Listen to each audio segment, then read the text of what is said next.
What's up everyone, Boomslangg here with another video about Tom Clancy's The Division, and today we're going to be talking about what is Underground. Now, I should have made this video a little while ago, and I apologize for that. I showed you guys some gameplay, showed you guys some new guns that are going to be coming, but I didn't really actually explain what Underground was going to be all about. So that's what this video is. We're going to talk about what you can expect to experience when you play this expansion, the new features that it's going to bring, and what it's all about. So let's go ahead and start it off.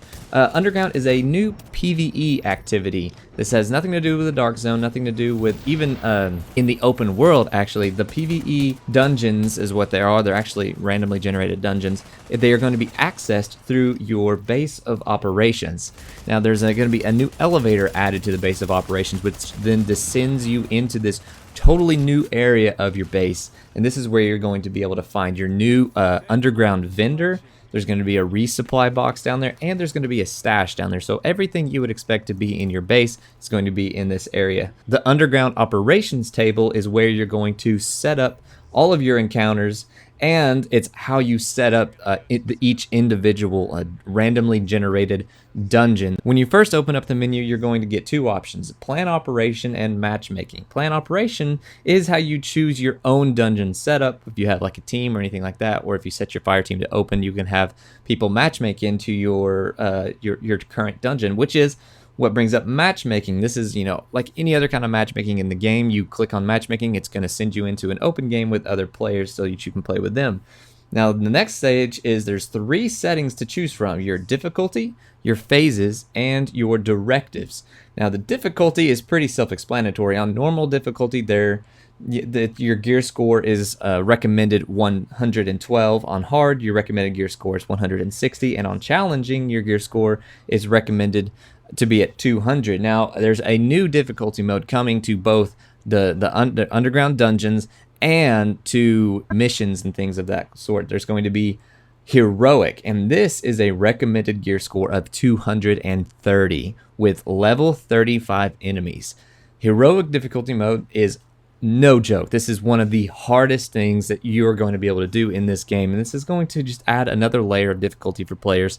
Better rewards, just more challenging all the way around. So pretty excited about that. The next setup is your phases. Now there's 3 total phases, and they each add a different segment into the underground dungeon. One phase is going to give you a single objective, and they say that it's going to take around 15 minutes on average to beat it. 2 phases is going to give you 2 varied objectives with an average of 30 minutes, and then 3 phases is 3 varied objectives with an average of 45 minutes. So this is going to give players an option. Do you want to play, a quick match, or do you want to sit there and play for a really long time and have more rewards for, more time invested, and, just adding more layers of customization on how you want to play these dungeons. And like I said, every single time it's going to be different. It's all random enemies, random rooms. Everything is extremely different. And the third and probably most interesting option that you can layer on top of these underground operations is the directives. Directives are modifiers that can be added to increase the difficulty and the rewards, but adding them costs directive intel, which is gained by completing underground encounters. So if you want to get more intel to add more directives onto your missions, then you need to go and complete regular underground dungeon missions. Killing the boss will then give you the underground intel, and you can add these modifiers onto your next operation and get more rewards. The rewards come in underground XP, which levels up your underground rank, which is basically like the Dark Zone rank. So in the Division Underground, there are now going to be 3 ranks instead of 2. You're going to have your regular rank, your Dark Zone rank, and your Underground rank. But unlike the DZ rank, you get rewards for hitting certain ranks in the Underground. Like level 35, you get the Sickness Directive, which we're going to talk about directives here in a little bit. 40, you're going to get the blind gear, like the jacket, the hat, and things like that. And the rank is also for being able to purchase vendor items from the Underground vendor.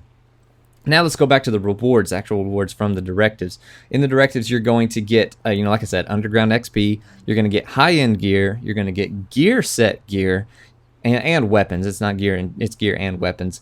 And you're going to get Phoenix credits and underground intel. So there's tons of different avenues for loot coming out of the underground operations, the underground dungeons, whatever you want to call them. And not only do you get your mission rewards, there are actually scattered chests throughout the underground dungeons that randomly spawn that are similar to the Dark Zone, but they look exactly like the chests that drop purple loot, but instead in the underground missions they were dropping high-end loot, and it was right around like gear score 163 to 182, so it wasn't amazing loot, but it's kind of cool that you're able to collect that loot from the underground. So this is almost going to eliminate the entire need of going into the Dark Zone if you don't like playing PvP. Now, like I said earlier, the directives are going to increase the difficulty but also increase the rewards, and you can add up to 5 directives onto each mission. The directives change how the mission plays out. They strip some things away, give the enemies certain buffs and things like that. So let's go ahead and talk about what you can kind of expect to add on to these missions. The first one you're going to get is Fog of War. Now this is your basic stripping away your mini-map, and basically just makes it really hard to navigate around. You need to use your pulse a lot in order to find enemies. I had a hard time actually locating them until I actually did use my pulse scan in order to find out that the enemies were below me. So it just mixes things up and makes it a little bit more interesting. The next one is Waste Not, Want Not. This puts a very interesting twist on how you use your ammunition. The description reads, rounds left in a magazine while reloading are lost. Enemies do not drop ammo, and ammo count is reduced, or starting ammo count is reduced. So this just really makes ammo a lot more scarce. If you're in the habit of like shooting your gun and then reloading before you actually use the entire mag, you're gonna run out of ammo extremely fast. Next one is Mad Skills. This is another one that kind of throws a twist onto your skills instead of your ammunition. The description reads, using a skill resets the cooldowns on the other equipped skill. Using a signature skill resets the cooldown on signature skills for other group members. So this is going to take a lot of coordination between your teammates to figure out who's going to be using your signature skill, what kind of skills you're going to equip, and things like that, so that you are using proper synergies in order to work your way through these missions. Next up is Special Forces, and this is the one that I'm probably never going to equip because I don't understand why I would want to put myself through this kind of torture. The description reads, enemy rounds may be of special ammo types. The type of ammo depends on the enemy faction, so that means that enemies could be using incendiary rounds or explosive rounds. Now, we already know how annoying those are in the Dark Zone, but this is one of those things. You don't have to add it to your mission, but if you want more rewards, then you can add more rewards. And the final one, which is actually unlocked at Underground rank 35, is called Sickness. Health drains at a constant rate while above one segment. Lost health may be healed as normal. Health in the last segment regenerates as normal. So basically you're going to be bleeding the entire, well, not really, you're not going to have the debuff of bleeding, but you're going to be constantly losing health until you get to 1 bar.